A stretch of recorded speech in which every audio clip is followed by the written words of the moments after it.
So, when you reach boiling point, what's one thing you do to try and calm yourself down? Good question. Thank you very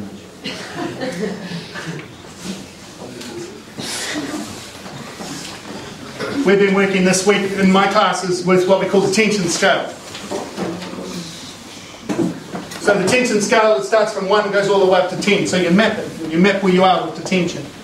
And you can map the build-up. That's very important. You've got to be able to identify when you're getting to that point.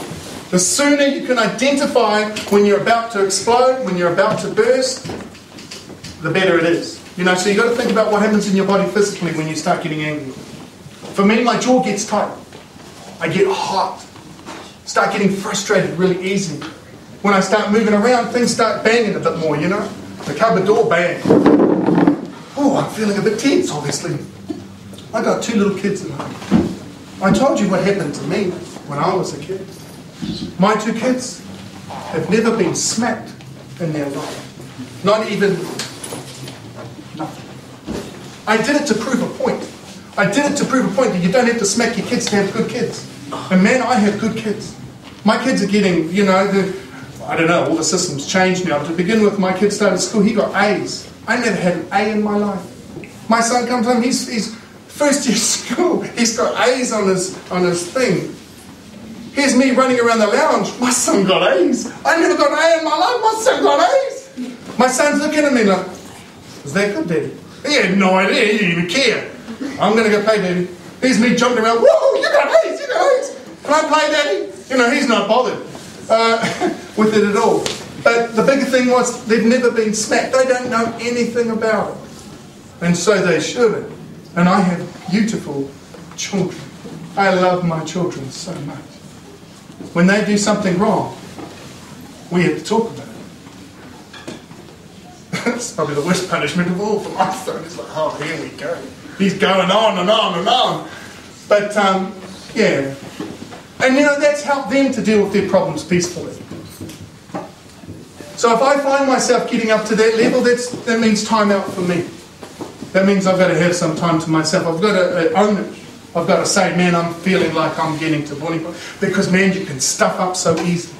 You know, people in martial arts, they think they're unique because they're learning how to hurt people. The fact is, we all know how to hurt people. It is so easy to hurt someone.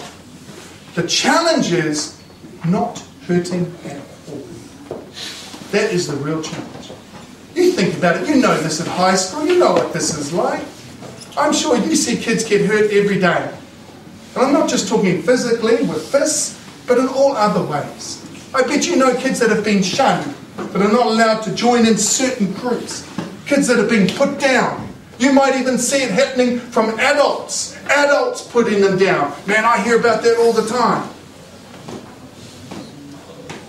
So the biggest challenge is learning how not to hurt people. And that's what I try and work with all the time. So if you're feeling yourself getting up, well, what's the answer? You tell me. If you feel yourself getting hot, if you feel yourself getting angry, what has worked for you to keep yourself calm? Who am I going to pick on? Everybody looks so worried. Goodness, is it that unsafe that you can't talk? Come on, people, be brave. Look at me. Throw yourself out there a bit. What about you? What do you do when you're feeling angry? Sleep. That's a good one. My sister used to do that. I always used to know my sister was angry because she'd go to sleep in the middle of the day. And that was like, oh man, you don't mess with her. Let her be, let her be. She's sleeping. It's obviously for a good reason. Good one. Thank you. What else? You can't sleep at school when you're angry though. You might need a different strategy for school. What else, people? What do you do when you're feeling angry? Oh, yes, I came to hear it. Oh, man, not me. Pick on someone else. No, come on, give me something. Give me something. Come on.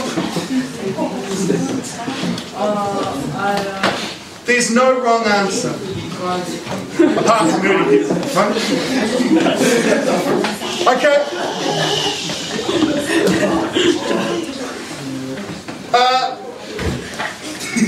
Waiting.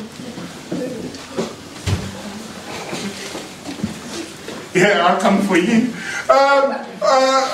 Walking away. Walking away. Not always easy, especially if they're mouthing off to you. The person's mouthing off to you or trying to get you to get involved. But yes, a good strategy and an important one.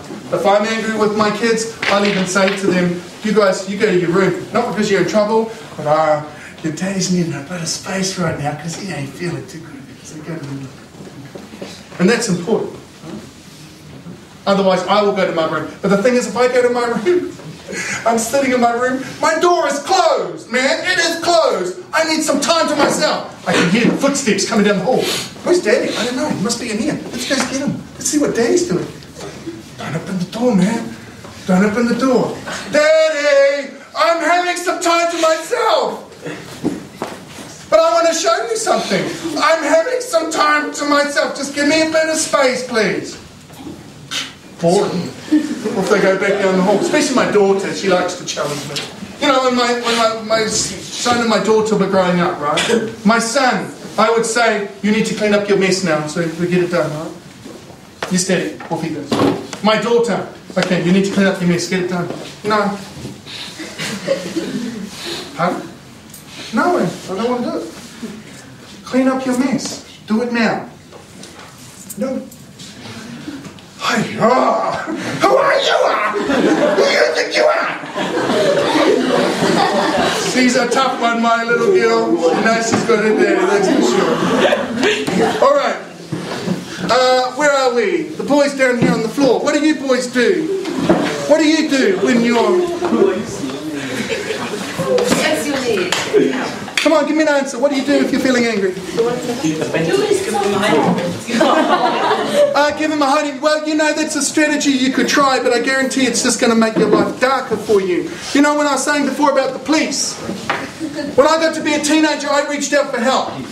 I even talked to a sergeant in the police force who was apparently a mate of my dad's, and he was a mate of my dad's. I told him, this guy you're trying to catch that's causing some of the damage in the neighbourhood, that's me.